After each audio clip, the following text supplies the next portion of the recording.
Had a day with Destiny, she never stood me up. Time kept ticking and she always showed me love. Told me I should rap, she heard voices from above. And I thank her every day, cause this shit is like a drug. Told me I was meant for this, she told me that herself. She said focus on the So when we first came up with the idea of Destiny, we wanted a key concept for the song. And basically we came up with, you can't escape your destiny. It's like a relatable, and what? No, John, enough from the peanut gallery. Listen. The idea of the whole thing is you can't escape your destiny. The first line is had a date with destiny because we wanted to like personify the idea. Did you come up with the speaking part first? Like the... No, you came up with that in my house. What was like the inception of the idea? I came up with the rapping part first. Okay. I came up with the first line, had a date with destiny. Okay.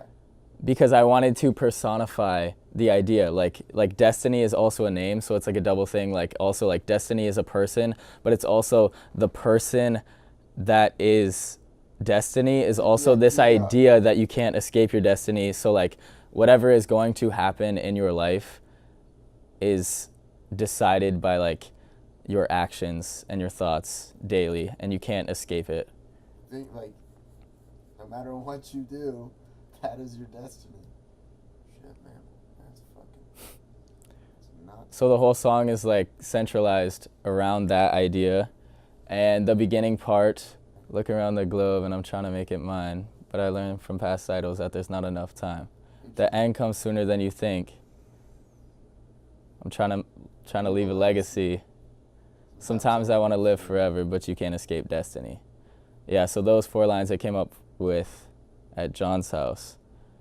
And the initial rapping part came up while listening to a YouTube beat. Took you forever to write, I remember that. And at first it was only going to be 1 verse.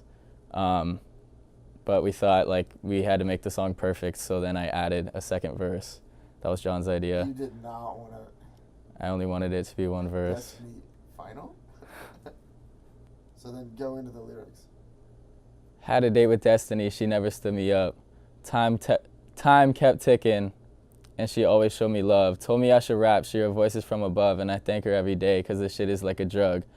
Told me I was meant for this, she told me that herself. She said focus on the music, don't worry about the wealth. Money doesn't love you and it probably never will. Yeah, so essentially, this made up person, like this idea of destiny was personified into this person that I went on a date with, and just like talked to her about like my thoughts and like about my future. And obviously she knew all of the answers because she is like my destiny. So essentially the idea is that everyone goes on a date with their destiny, and they get all of their answers by talking to her, but really in talking to her, she doesn't essentially exist. You're just living your life. She doesn't exist. It's just you're talking to yourself, and she's made up, but she is what will happen to you in the future. And by talking to her, you're just talking to yourself and reassuring yourself of things like dreams and goals that you want. Deep fucking song.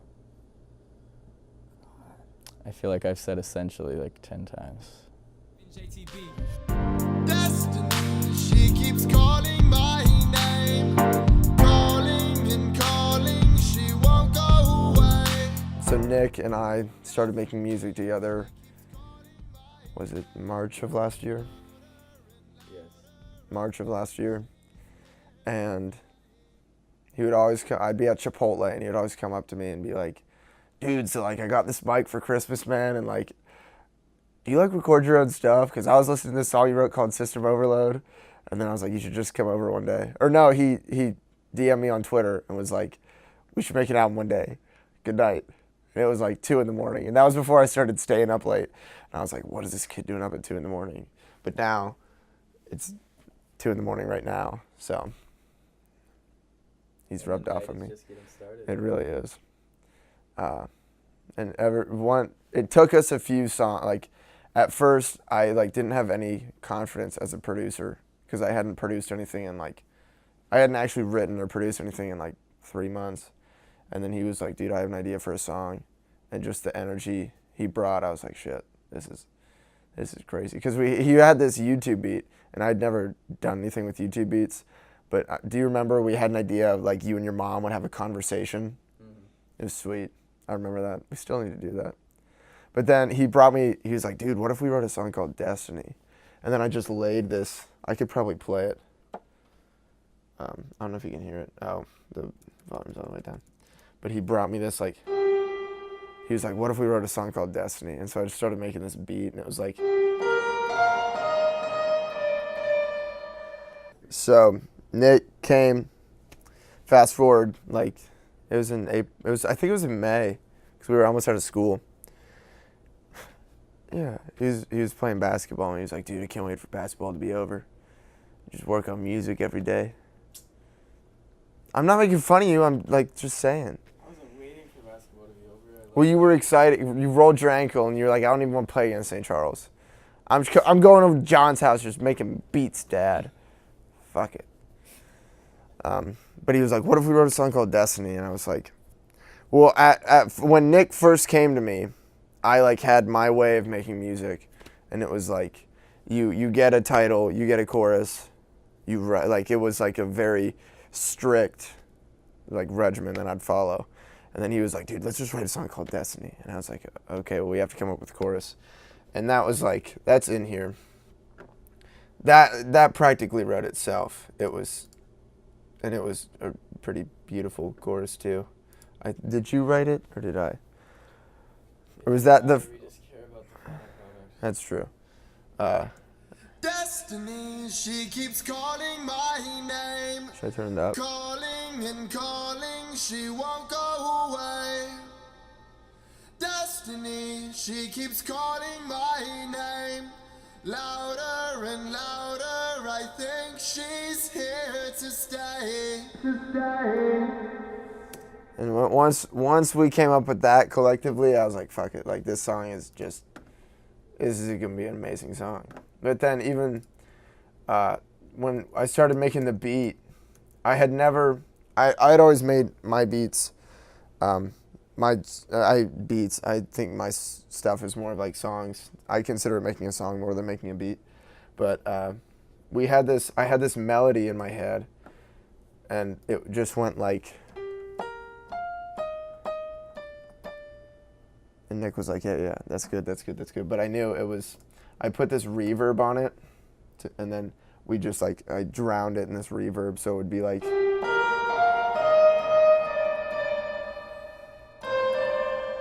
and once I had that, I thought of like, at the very beginning, he had this intro. If you've heard the song, you know what I'm talking about, and it's like, Listen, I'm looking around the globe and I'm trying to make it mine. But I learned from past idols that there's not enough time. The end comes sooner than you think. I'm trying to leave a legacy. Sometimes I want to live forever, but you can't escape destiny. and then that piano You can't escape destiny. slowly fades in. And I thought about, like, I was thinking about it today at work, and this was the original thought I had, but I don't even think I've told Nick this, but like, if you ever, there were like coliseums back in ancient times, and they would have these fights, like gladiators, and my thought was Nick was like going into battle. Like, if you hear the piano, like, it makes sense. Like, Nick's about to like fuck shit up, and then this piano comes in, and then really all you need is the kick there with it, and it's like, you know what I mean? Like, Nick's just about, I feel like my dad right now, like, Nick's about to get in there and kick some ass, man. Let's go. But that's what it's like. And then this, like, that was the first thing I came up with, and it took me forever to get these kicks right. Not the sounds, but the actual beat. And then Nick and I, we'd listen, I swear to God, we listened to the song like 30 times a night. We wouldn't even work on anything. We'd just listen to the song, and we'd go like this. Because I only had these hi-hats, and we'd be like, we would just move our fingers to it, and we were like, yeah, man. That shit's love, man. That shit's a lot. But then, of course, you have his vocals in there. And that's a really big chunk of the song. Because we started out, it was just like a minute and a half long.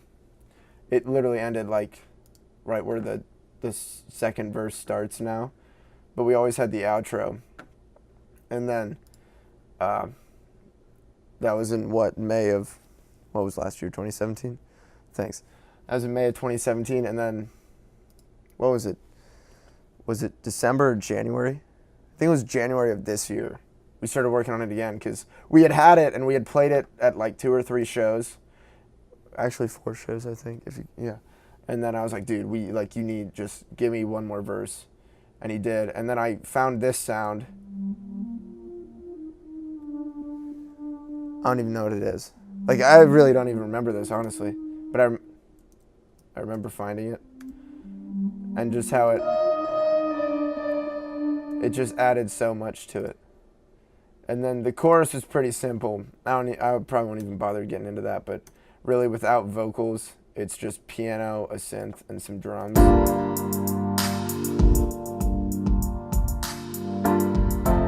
It's really simple, but it works really well because it's in halftime, which is, I think that's really interesting.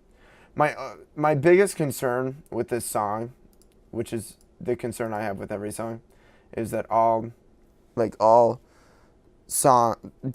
I'd say 95 to 97% of like all songs ever written follow the same format of like verse, chorus, bridge, and it's pretty simple. And so I wouldn't say, really with this song, we didn't try to do anything different. That's just how the song works. So we're not like trying to like subvert pop music in any way. But I think what made me, I guess if it follows that format, I'm not as confident. Like, I'm hesitant to do that because it's predictable. But this, like, the piano was what made it just feel, I was like, okay, it could follow any format right now, but how that flows is just good enough to, it's just beautiful. I loved it. And then the last sound I found was in the second verse.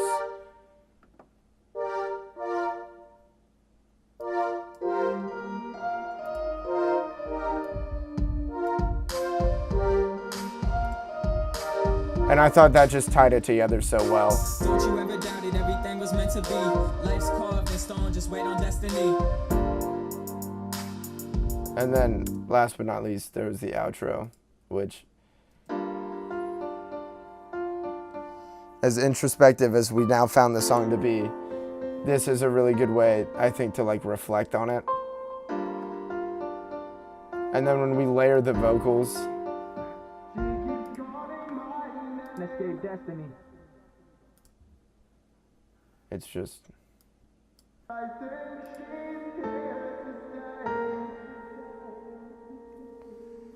it's wonderful. That is Destiny in a nutshell. It's probably my favorite. It's definitely my favorite collab of Nick and I, but it's one of my favorite songs ever produced. Really, with this song, I guess we had no idea what we were doing. We just kind of went with whatever we wanted to do, because I think that's the beauty of the, like, where we are now as artists. We can, like, where Nick and I both at 19 years old, we could make awful music, but as long as we love it, like, at this point, like, this isn't our career yet, but it will be. So there is room for error now, whereas, how old are we, 19? X amount of years from now, there might not be. And then, even then, I hope that, like, as much as we talk about graduating from the basement or the crawl space or wherever, Nick's apartment or my apartment or wherever we make music, like, I hope that in the end we can stay there. Like, I hope we always return to the basement, because that's where it started and that's where I feel most creative. Because, like, you could put me in a studio with the nicest equipment, but this, if you don't if you're not creative or you don't have the drive, then the equipment doesn't matter. All right. We got you. That was a good outro. That was fun.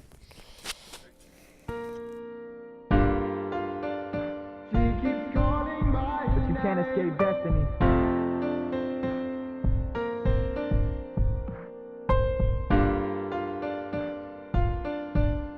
But you can't escape destiny. I think she's here